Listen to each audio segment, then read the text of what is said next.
শীতকাল মানেই কিন্তু নতুন আলু। আর এই নতুন আলু উঠলে নতুন আলু দিয়ে আলুর দম হবে না, এই রকম বাড়ি মনে হয় খুঁজে পাওয়া যাবে না। তাই আজকে আপনাদের সঙ্গে শেয়ার করতে চলে আসলাম এই নতুন আলু দিয়ে আলুর দমের রেসিপি। তাহলে চলুন দেখে নেওয়া যাক আমার আজকের এই রেসিপিটি। নমস্কার, আমি জয়িতা আর আপনারা দেখছেন জয়িতার পাকশালা। এখানে প্রথমেই আমি 1.5 কেজি পরিমাণ নতুন আলু নিয়ে নিয়েছি। আলুগুলোকে খুব ভালো করে ধুয়ে পরিষ্কার করে নিয়েছি। আলুগুলো কিন্তু আমি খোসা ছাড়াইনি। এই আলুগুলোকে আমি প্রথমে সেদ্ধ করে নেব, তারপর এই আলুগুলোর আমি খোসা ছাড়াবো। তার জন্যে একটা প্রেসার কুকারের মধ্যে আমি সমস্ত আলুগুলো নিয়ে এতে দিয়ে দিয়েছি পরিমাণ মতো জল দিয়ে এবার আমি এর মধ্যে দিয়ে দেব 1/2 চামচ পরিমাণ হলুদ গুঁড়ো, আর এখানে আমি দিয়ে দেব 1/2 চামচ পরিমাণ নুন আর হলুদ দিয়ে আমি খুব ভালো করে জলের সঙ্গে মিশিয়ে দিয়ে তারপর আমি আলুগুলোকে ভালো মতো সেদ্ধ করে নেব। এখানে আমি আলুগুলোকে 2 সিটি দিয়ে সেদ্ধ করে নেব।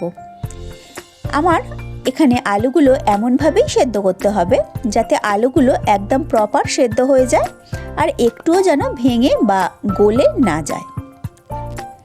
যতক্ষণে ওদিকে প্রেসার কুকারে সিটি পড়ছে আমি এদিকে একটা মশলা তৈরি করে নিচ্ছি, যার জন্যে আমি এখানে একটা পাত্রের মধ্যে নিয়ে নিয়েছি 2 টেবিল চামচ পোস্ত আর নিয়েছি বেশ কিছুটা বা 1 মুঠো পরিমাণ কাজু।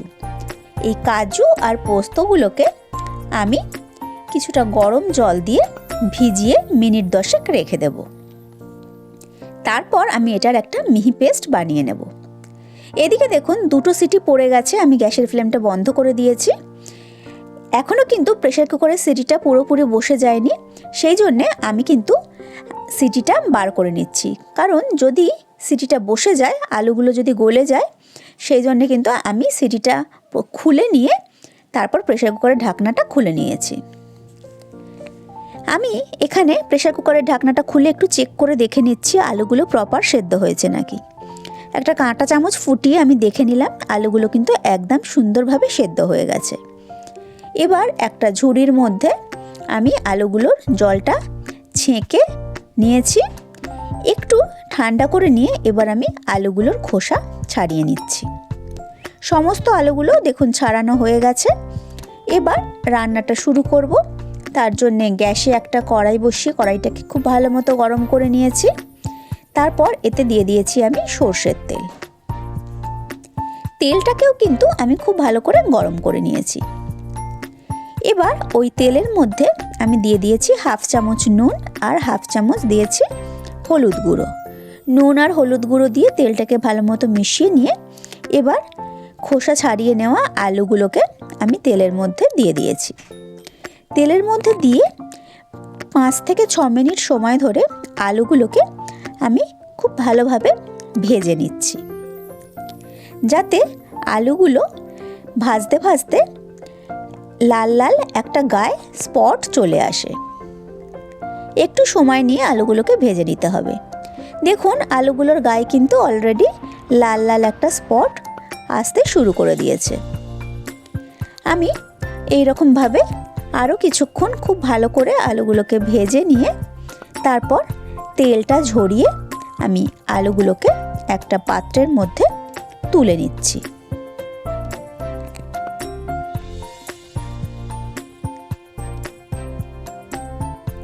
সমস্ত আলুগুলো তেল থেকে তোলা হয়ে গেলে এবার আমি ওই তেলের মধ্যে ফোড়নে দিয়ে দিচ্ছি 2 তেজপাতা, আর এখানে আমি দিয়েছি 1/2 চামচ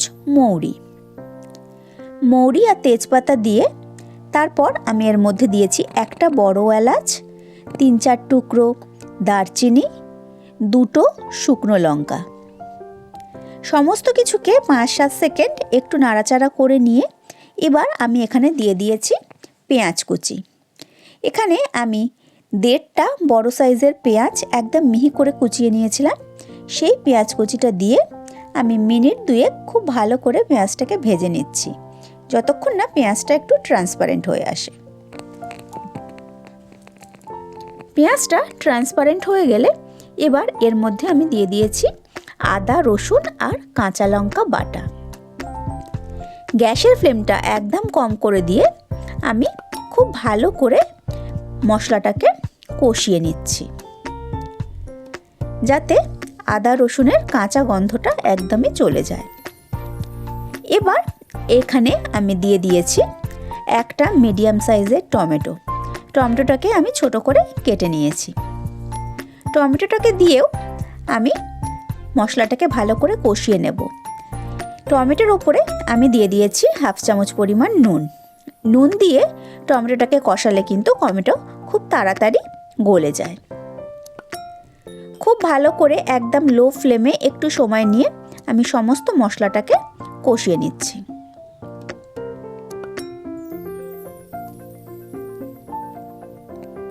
দেখুন টমেটো কিন্তু অলমোস্ট গলে গেছে। এই স্টেজে এখানে আমি দিয়ে দিয়েছি 1/2 চামচ পরিমাণ হলুদ গুঁড়ো, আর এখানে দিয়েছি বড় চামচের 1 চামচ পরিমাণ কাশ্মীরি লঙ্কার গুঁড়ো, আর মশলার মধ্যে আমি এখানে দিয়েছি 1 চামচ ধনে গুঁড়ো। এখানে আমি আর কোনো রকম কিন্তু মশলার ব্যবহার করব না। সমস্ত মশলাগুলো দিয়ে আমি আরও একবার খুব ভালো করে কষিয়ে নিলাম। ভালো করে কষিয়ে সাইড দিয়ে তেল রিলিজ করতে শুরু করে দিলে এবার আমি যে কাজু পোস্তর পেস্টটা করেছিলাম সেই পেস্টটা দিয়ে দিয়েছি। কাজু পোস্তর পেস্টটা দিয়েও কিন্তু আমি মিনিট 2 খুব ভালো করে কন্টিনিউয়াসলি নেড়ে নেড়ে মশলাটাকে কষিয়ে নিয়েছি। যেহেতু কাজু আছে, মশলা কিন্তু তলায় লেগে যাওয়ার সম্ভাবনা থাকে। কাজু দিলে কিন্তু কন্টিনিউয়াসলি নাড়িয়ে নাড়িয়ে মশলাটাকে কষিয়ে নিতে হবে। ভালো করে কাজু দিয়ে মশলাটা কষানো হয়ে গেলে এবার এর মধ্যে আমি দিয়ে দিয়েছি ভেজে রাখা আলুগুলো দিয়ে এবার আলুর সঙ্গে সমস্ত মশলাটাকে আমি আরও একবার খুব ভালো করে কষিয়ে নিচ্ছি। 3-4 মিনিট সময় খুব ভালো করে মশলাটাকে কষিয়ে নিয়ে এবার যে মিক্সিতে আমি কাজুটা বেটেছিলাম সেই মিক্সারের জারটা ধুয়ে আমি এখানে অ্যাড করে দিয়েছি জলটা দিয়ে খুব ভালো করে এবার আমি ফুটিয়ে নেব। গ্যাসের ফ্লেমটা আমি এই স্টেজে মিডিয়ামে রেখেছি।